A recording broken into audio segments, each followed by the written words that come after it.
100 years from now, they're going to discover this podcast, and it will be like a national treasure. Hi friends, welcome to Santa Cruz Art League podcast. Hello, welcome. We're in the kitchen today. It's episode number 19, and we are going to talk about what's in the gallery, what's coming up in the gallery, some artists that we want to highlight, modern and past. I'm in love. Yes. I'm in love. And I'm going to share it. I have been in love, and I am in love, and it's a man, so stay tuned. Oh, and I'm Anetta. And I'm Grace. And we're in this very nice yellow kitchen. We're going to talk about our loves. Wow. Welcome, welcome. Episode number 19. Yes, thank you for keeping count. And change of location, friends. Today we're in the kitchen. Welcome to our wonderful yellow kitchen. It's a good place. It's a good place to be. Yellow. It's very yellow. It's very aggressively yellow. And as I mentioned in the last episode, the only constant thing is change.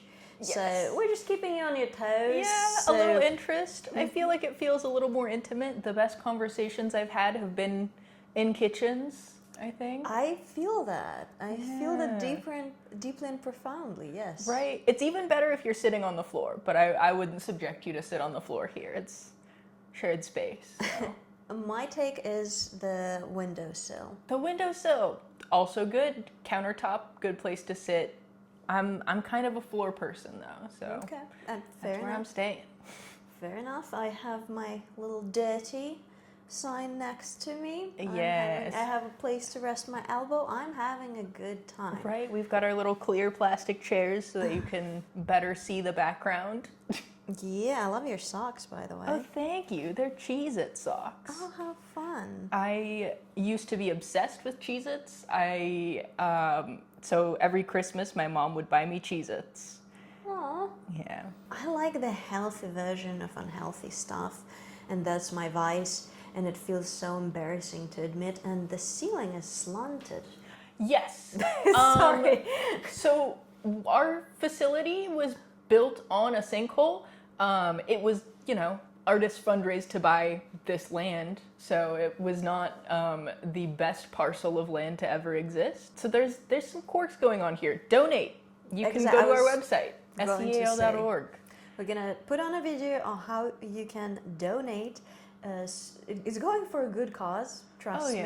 Our building needs some TLC for sure. And us as stewards of this beautiful place, and despite all the little quirks and cracks and walls, it's a great location. And we make it work. Mm-hmm. We make it work. There's a lot of people that care about the building, and just having a space to support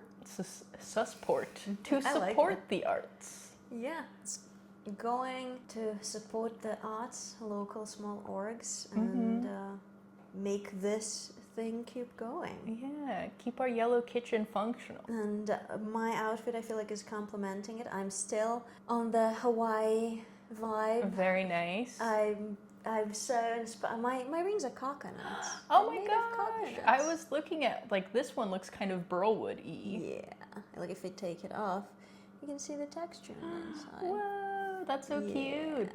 All still inspired. I feel like travel is one of those things that is kind of like an influx of inspiration condensed. Yeah, I feel like there's a stereotype of the artist who's holed up in their studio and isolated, and it's a very one-man show where he's I don't want any outside influence on my art. But I feel like that's kind of counterintuitive. The more different things you see, the different places you go, the people you meet, the more inspiration you get to make cool art. So. Definitely, and I also might have not gathered some materials / leaves for my next series that I'm doing that is inspired by nature, and very cool. Kind of the motive is kind of countering the AI art or anything That's so not cool. human driven, and I feel like it's important. I think so. One of my favorite things about travel is visiting different biomes, I guess is what you would call it. But you get to see all these really different landscapes and how different things grow depending on like the weather and stuff, and so it can be really inspirational. You know, you'll see like textures that you aren't used to seeing in your day-to-day life. Definitely. Or when you come back and you're like, wow, this place that I live is really interesting. So I'm in that stage. Exactly. And I feel like it also has a lot to do with meeting different people and getting to interact with people you wouldn't normally interact. And ironically, Art League is one of those places because some of our regulars are older people. I feel like that's the best chance to get to be like, oh, how was it in like the 60s or 70s? They've lived or through 80s. so many different things, or like they've got so much knowledge on stuff. Like if you're meeting somebody who's older and been in an industry for a really long time, like they've got really good insights on different stuff that's going on. And also it's just reassuring to hear somebody be like, it hasn't always been like this, or it has always been like this. Whatever's more comforting. Exactly. It can go both ways. So yeah, it helps with the change that's constantly happening. I feel like a lot of our older folks have lived through some pretty turbulent times, and so it can be a little bit reassuring to hear from them like, yeah, you know, there was some crazy stuff going on, but you know, as long as you do your part, things can get better. But you have to do your part. Exactly. That's the hard part. And talking about the Art League, we still have for a little bit our beautiful landscape show, and I'm showing that because that's where the gallery is. This way. If you go straight back here, that's our shed. That's basically the outside, guarded by our very handsome Italian chef. I don't know if he is visible to you guys, but should be a little bit. He's a staple of the community here. He guards that door and he keeps the kitchen running. August 29th until September 13th, we are going to have short watercolor show. Yes, there's going to be a pop-up show with the Watercolor Society. The Santa Cruz Watercolor Society has been in the community. Oh, gosh, I wish I knew my fun facts. They've been around for a really long time. They meet for critique group here every Tuesday morning.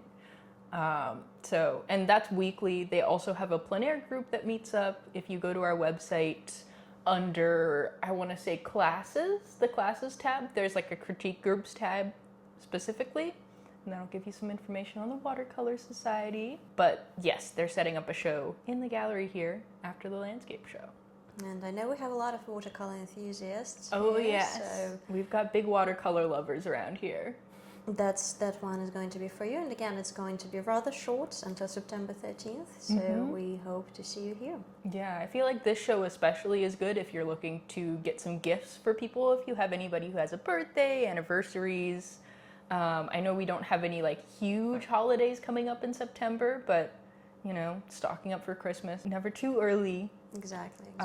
So we'll have a bunch of people representing the Watercolor Society. I think they have like 18 or more artists. And then on the back wall, they're going to have a bunch of just matted artwork. So that's going to be a little bit more affordable. And if you have a frame in mind already, then that's good for you. For those who don't know, but I'm sure you do, a great place to score some great frames is charity shops. Oh, and for sure. Thrift stores. You can get some really, really nice, well, sometimes art that you can discard that is questionable, but keep the frame. Keep the frame. Though, do you know what? They've kind of sniffed it out, and now frames are really expensive. Yeah. Like, I mean, really expensive for charity shops. Some places close the loophole on you, and you're like, oh, what's going on there? Because now they're like $70, $80, which is still, again, if you've ever framed a piece, It's cheaper than a custom frame. you know how painful it can be with like a matting and a glass and all of that. So even $80 is like It's pretty good for a nothing compared frame. to that.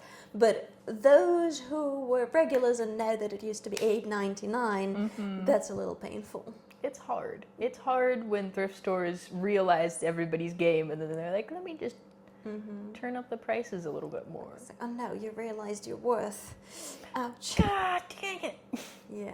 Anyways. One time I found a frame on the side of the street. Like I was walking my dog, and people left like 2 frames. One was like exactly this, and exactly the size I needed. And I if love you're when an that happens. artist, you know, so like you can look at the frame and you can know the size. And I'm like, 16 by 20. I That's see you. the one that I need you. need. And I scooped it up, and I walked like with my dog, with 2 frames. So I'm really spoiled for frames.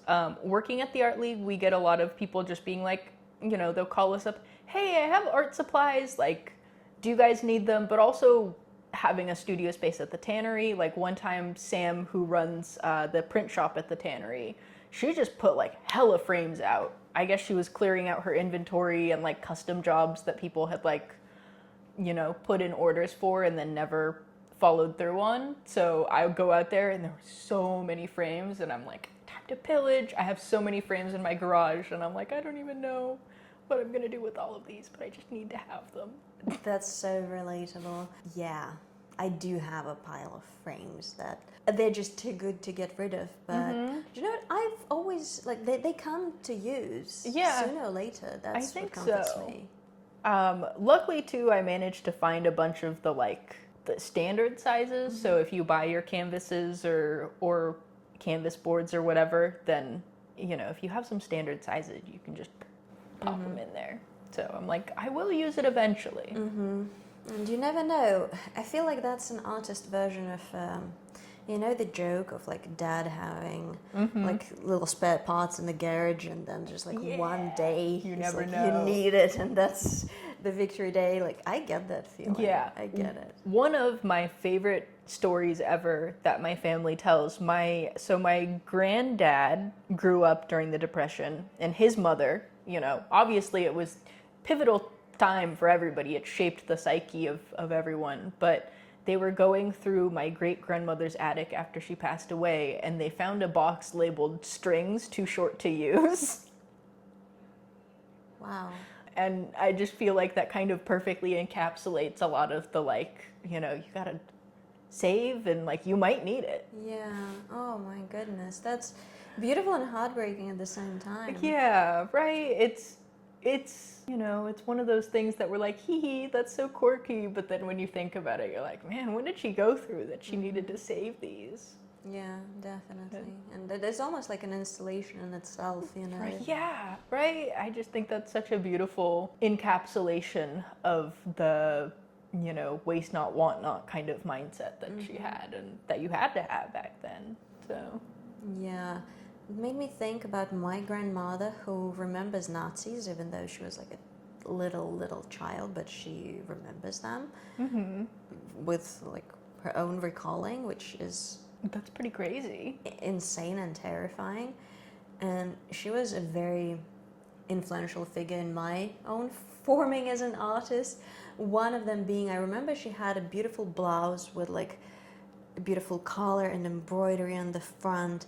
And I would say 6 or 7, but I think 6 years old. And I was in my making dresses for Barbies stage. And I wanted to make, like, I love that fabric, and I wanted to make the fabric out of that blouse. And my grandma let me cut it for a Barbie dress, which is...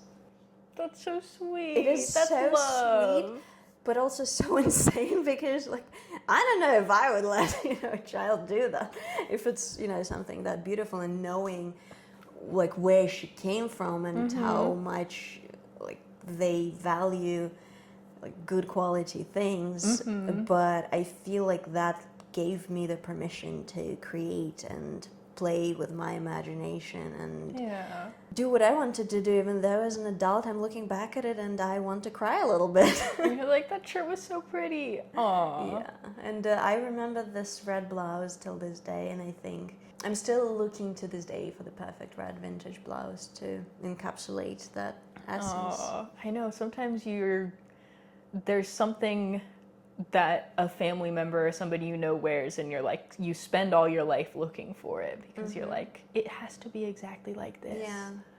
It's like we're all just trying to recreate our childhoods in one way or another. Yeah, relive the glory days.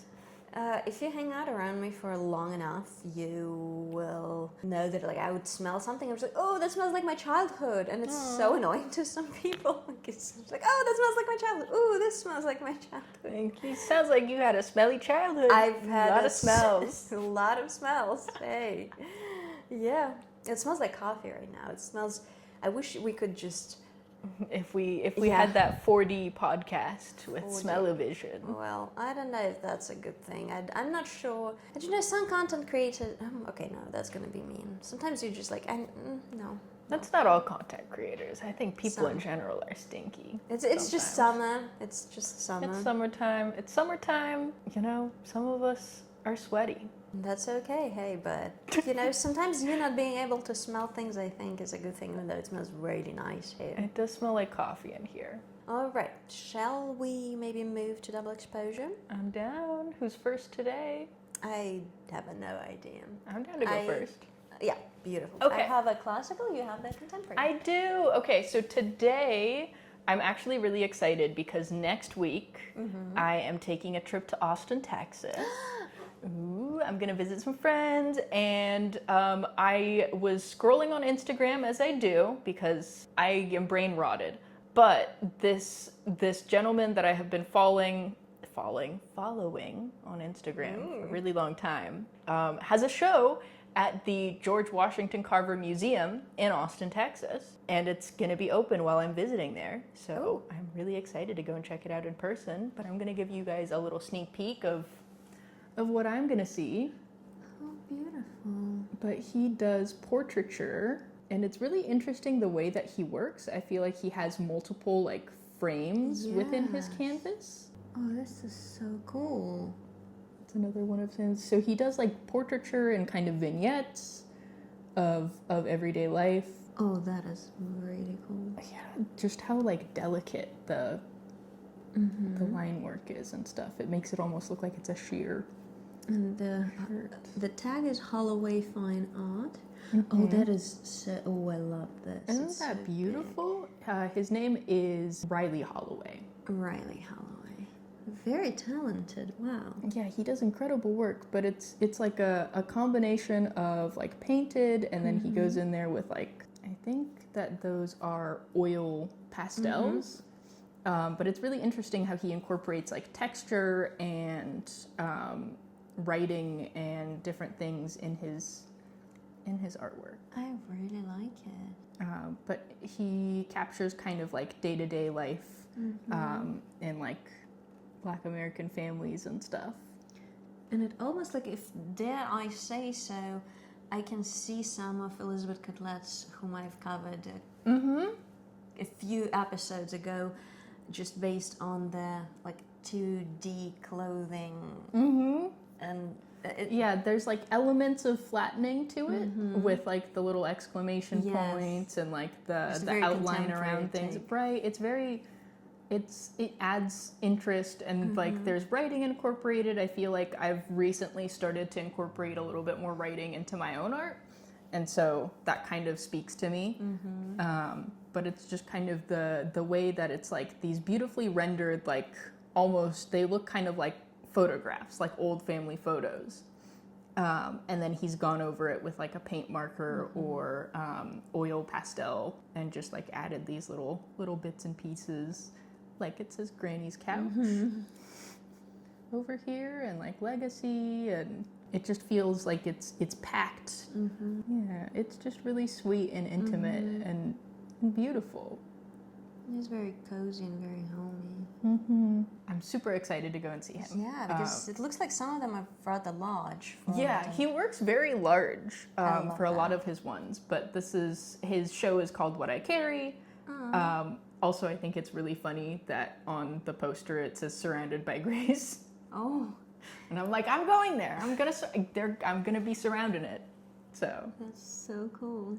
yeah, it's Oh, that is so beautiful. right. The quality of like the lines and the patterns and I almost see some Gauguin in, like, at least this. These two. Oh, so cool. And the colors are so right. vibrant, yet they're not primary. Yeah, very vivid colors, and yeah, the way that he does like kind of these paintings and then collages with them as well. Love that. Very layered, and then he also has in a lot of his installations, you'll see like he pairs things together in interesting ways. Let me see if I can find an example. Like this, I think, Love is a that. really interesting combination. Oh, that is so cool. It kind of blends two realities together and merges them. Or it like kind of creates like a comic book, like a narrative to it. Like it's different panels in a comic. Or like there's all these different things that are happening, maybe in sequence, and it just kind of helps to tell a story, I think. Definitely. Yeah, I love that. Very talented. Yeah, just amazing work. And I'm so excited to see it, and I will let you guys know. Yeah, you'll have to do an update for us. I'm so excited to see it in person because I feel like there's a difference between seeing somebody's work, you know, over your phone. You only see pictures of it. It's like only going to be this big, but then getting to see it in person, I think it really, especially if you are an artist, it gives you kind of like a peek behind the curtain of like how the art has gotten made. Like you can kind of do a little bit of investigating as to like what techniques that you used and like steal it into your own artistic practice. And get the energy, the feel, because I know I've said this. You can feel the energy that was put into creating the piece, and you can definitely grasp it and sense it when you're in the presence of it.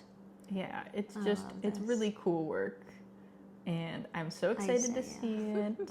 Yeah, the way that he like combines different pieces together, I think is really interesting. So it's not just like one piece on its own, it's a bunch together and they're like in conversation.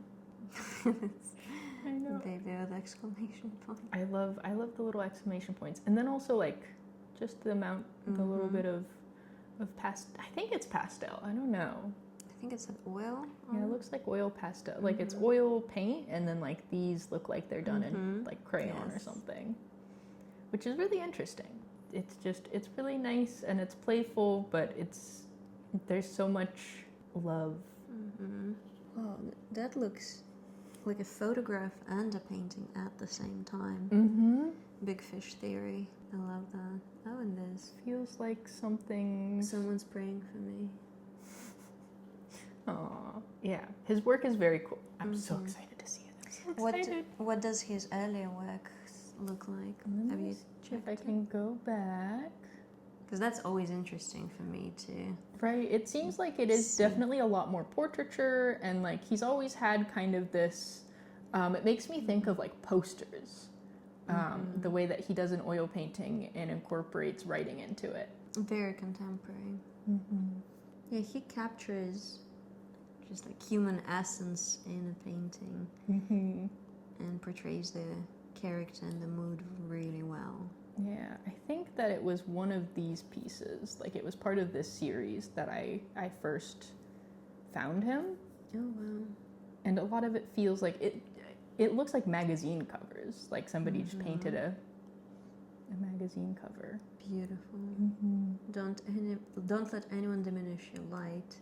Let it be known that you'll move Heaven on and earth to maintain your glow. Hell yeah. Oh, I like this one. Yes. Beautiful. He does these just incredible mixed media pieces. Oh, I can't wait to see it in person. That is so cool. That is your color portrait from Las Vegas, Nevada. Compliments of Mr. Sai's Casino Fun, and that's like a. If you've seen like your grandparents or great grandparents, like little photos that they used to do. Wow.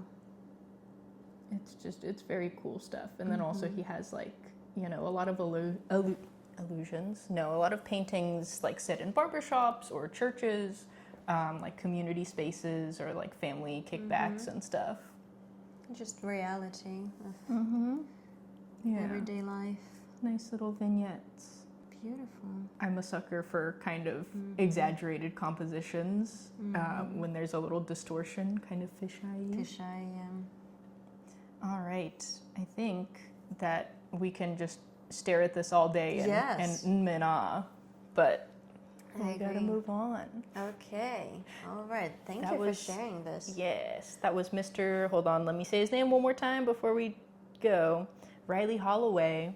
at Holloway Fine Art on Instagram. You guys should follow him. Beautiful, yes, and as per usual, you would have seen it all on the screen, so that you can follow the artist yourself. And if you are in Texas, go check it out yourself. Go there.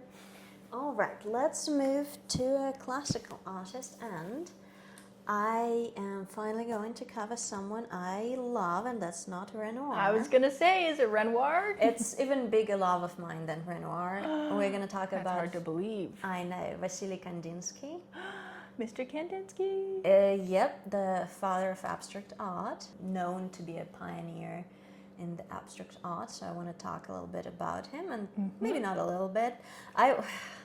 There's just so much I can say about his life and his works because of how influential and talented he is, and just the impact of his work on the world of art is immense. So I'm going to try to be concise, but let's just hit the brief points. So he was born in 1866 and he lived until 1944, so right amidst the Second World War. He was born in Russia, and he started his career. He was born into like a well-off family, and what I think might be encouraging to a lot of people who want to pursue Korean arts is that his parents wanted him to be a lawyer, so he pursued that career, and in fact he became a professor of law in Moscow State University. Yes, so he pursued it seriously. And if that doesn't tell you it's never too late to be, it's never too late to be a pioneer of some incredibly critical and influential art movement, it's never too late. And I feel like Kandinsky is a great example of it. He had synesthesia. Oh, really? So that's a condition where two or more senses blend together. So maybe you've heard of like people who can taste color, or right, or they're like, this word feels like this color, or not feels, it's a very strong association with a different sense. So for him it was association between color and music, and he had some musical talents as well. But I find it incredibly fascinating because I think looking at his works, especially like late in life or mid-life, you can definitely see that. Let me show you some of his like earlier works. He was influenced by Monet and all of the classical artists, and you can kind of like see, and Van Gogh. So you can see some of it. Right, like some of his earlier stuff feels very impressionistic. Yes, and that's when he still was, in his career. Yeah, and drawing kind of representationally, it looks like. So you can see it's still. You can still see it's peeking out. It's the inception of what it's about to be. Oh, this looks very modern. Right? Oh my god, actually in the landscape show we've had one of like my favorite piece that was exhibited. It's kind of reminiscent with colors, don't you think? I think so. Anytime you got a little bit of neon in your landscape, I just chef's kiss. And we're looking at the Morneau Street with Women from 1908. And then some of his abstract watercolors, you can definitely see it being at its inception, and it's very, very exciting to me. Then later on he moved to Germany, where he was part of the Bauhaus, and Bauhaus was the institute, the higher school of construction and designing. I've spoken about Bauhaus before, but he was part of it. He also had to move out of Germany for reasons because right-wing, we're just historical facts, right-wing politicians viewed his art as quote-unquote degenerate. So there is a lot of, if we're looking at art history, there's a lot of like fascism tends to be a little bit more anti like abstract art, where there's like this very kind of traditionalist view where they're like elevated realism is like the way to do art, and like no other way is valid, and so some interesting things happen. So he had to move out of Germany in like I think around like early 30s, but that's when I feel like that was the period of his art that speaks to me on such a deep and intricate level. His one of his most famous works is Oh, yeah. Composition 8. That feels very musical. Oh, it's so good. My phone wallpaper is his Gewebe. Wait, let me. I'll get up for this. Let's see it. I am a woman in love. Okay, let me. Ah. And that's like a cropped version of it. All right, I love that. Also, like, no wonder you really liked Heejin's art when we were doing Fullness Emptiness. Yes. She can be very Kandinsky in some of her sketchbook stuff. And yeah, it's so good. I remember like just seeing a sketchbook and I was just like, is this Heejin's? Because I can recognize this style. And okay, I'll just show you a peek. My beautiful people, that's my wallpaper. Aww. I am a woman in love and I'm not ashamed of it. That's you know what? Dead man can't disappoint you. So She's not wrong. She's not wrong.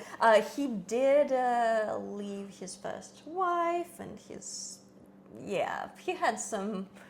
But that's all, it's already happened. He can't do anything new and crazy. Yeah, yes. So we're not talking about that. We're focusing on... We're focusing on his art. Yes. And you can see like several circles, yellow, red, blue. Oh God, this delicate tension is... Yeah, there's like movement and composition and like the perspective. So this is supposed to be, if I'm not mistaken, a ship. Oh yeah, I can see that. See the mast? And the mast and the...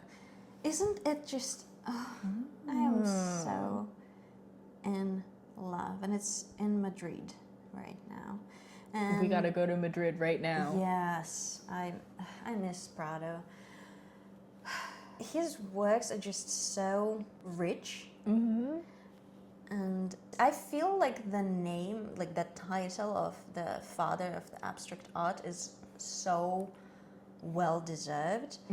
A lot of his works have a neutral, a white or like beige off-white background, which makes the rest of the figures more contrasty, but he has some like colored, shady. Yeah, shady, yeah, in oils. Oh, whoa, beautiful. And you can, like, if you zoom in, you see the depth, and there's just so much to it. It just keeps giving. I'm so in love. Ooh, I love this one. Blue Segment from 1921. Look at that. That looks like just a creature or like an amoeba. It looks so alive. It does, and to me that almost looks like a city, or like the reimagining of a planet, and there's just like a battle of evil, and yeah, there's like so much, like you can tell a story with this work, even though it's not like a literal representation of something. And I feel like that's what I like, is because every single person will see something different in it, and there's just so much to look at. And he worked a lot. There's like, if you go through his libraries of art, he was a very hard-working artist, and with how much he moved, because he, after, like I mentioned, the exile by the Nazis, he moved to France and became French citizen, which is like a lot of talented people, artists, writers, they've escaped certain regimes that were not conducive to creating and moved countries. He was just one of them. And later on in life, you can see that his style slightly changes. Whoa, look at those. They feel very like storybook too. Yeah, very whimsical. And it was this, I'm looking at Blue Sky from 1940. Biomorphic abstraction. I absolutely love that. And again, this is oil. And he also used watercolors and ink. And anytime there's merging of the two sides, oil and water based. Yes, it's just calling me on some deep level. But I just think he was so incredibly his work is talented. Incredible. Whoa. Yeah, improvisation 35. Some of it is calling me less, just because it feels more hectic. But there's still so much to look at. And I feel like that's also a reflection of the times. Yeah, it looks like a lot of his stuff gets a little bit more angular as time goes, but there's still like really interesting color gradients, so that doesn't get lost. Yes.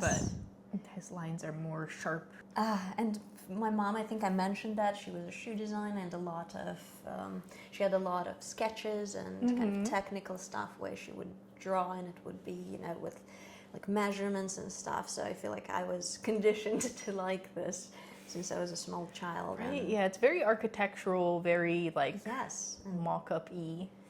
And it can be anything you kind of wanted to be. It's one of those things that makes you really use your imagination.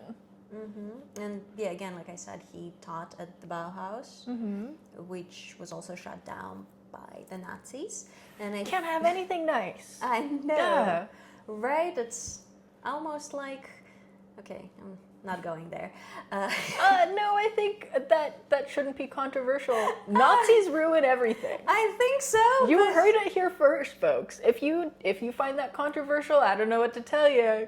We don't like Nazis here. We do not like Nazis. No, we do not. It's bizarre that has to be a hot take. I but know, right? okay. I feel like it used to just be a given, If you had a movie and there was bad guys, they were probably Nazis. But Well, oh boy.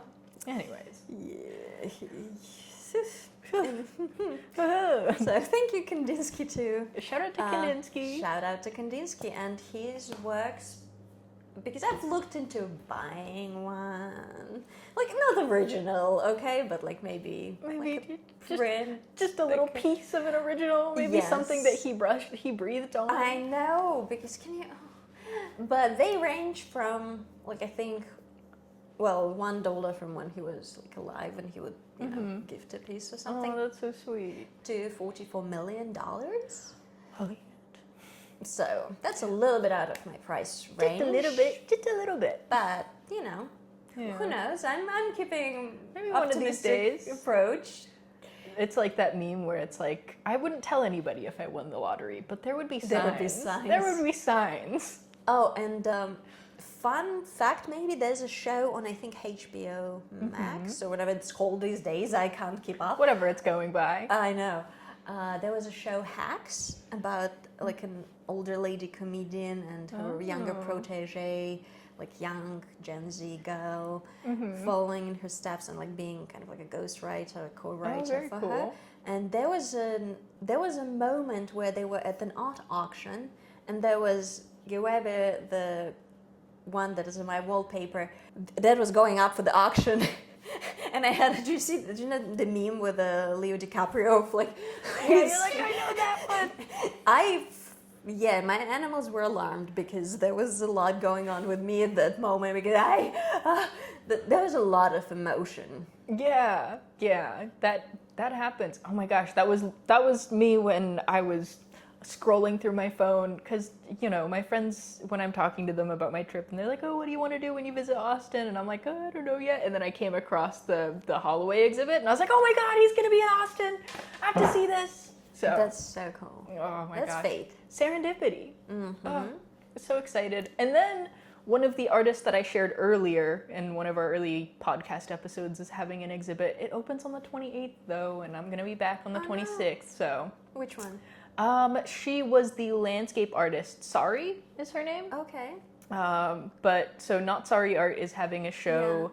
I think it's called like the Hangar Gallery or Hangar Studio and Gallery or something in Austin, Texas, and she's having a show there. But it doesn't open until after I'm gone. Yeah, maybe you can just knock on the closed door and see I if they know. can let you sneak a peek. I was like, I wonder if it would be weird if I messaged them to be like, hey, like I'm a really big fan of her work, and I would love to see, even if it's not hung. I just want to see it in person. I just want to see her art. Text her? I might message her on Instagram. I might be slipping and sliding into some DMs this weekend to see if I can. Yeah. Like, please. The worst they can say is no.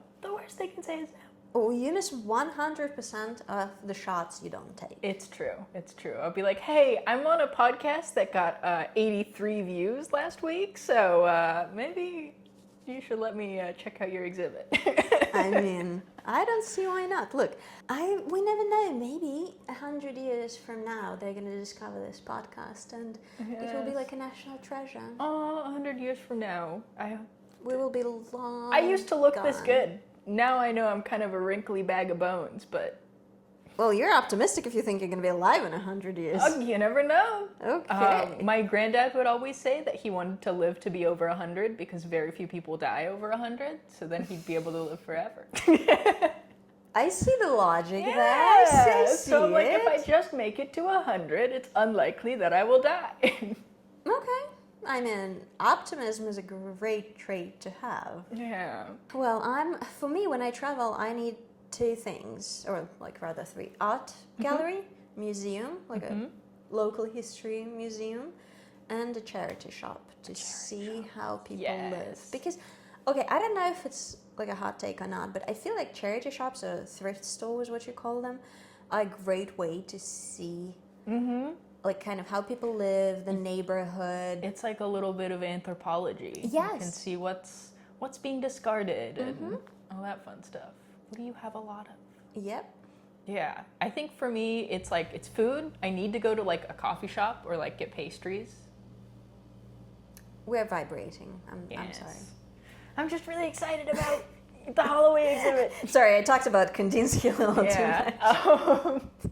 Yeah, I feel like it's for me, it's like a coffee shop, pastries or something, and then you get your little sketchbook out. When we took our little trip to Monterey, I was like, hey, I'm making these cards that we can draw on. So Yeah, that's it was one of so my fun. favorite things to do. And then, yeah, I feel like only recently I've been on like a gallery and museum kick. I wasn't always. I was just like coffee shop and do art at the coffee shop.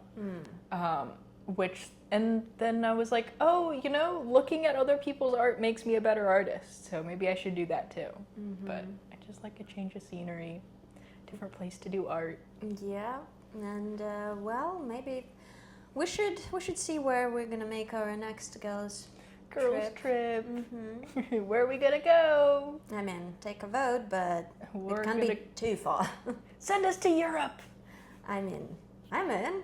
That'd be kind of fun. I know, right? A little what's it called? Off-location shoot at the, I don't know, any one of the museums that are in Europe. The Louvre, but that would be so crowded. But The Louvre. I don't think we'd be able to do the setup in the Louvre. no, absolutely not. But a girl can dream. Well, We can do like, subscribe, and all of that. Maybe we get more leverage to. Yeah, smash that like button so that we can film at the Louvre. I love when you say that. It's so funny.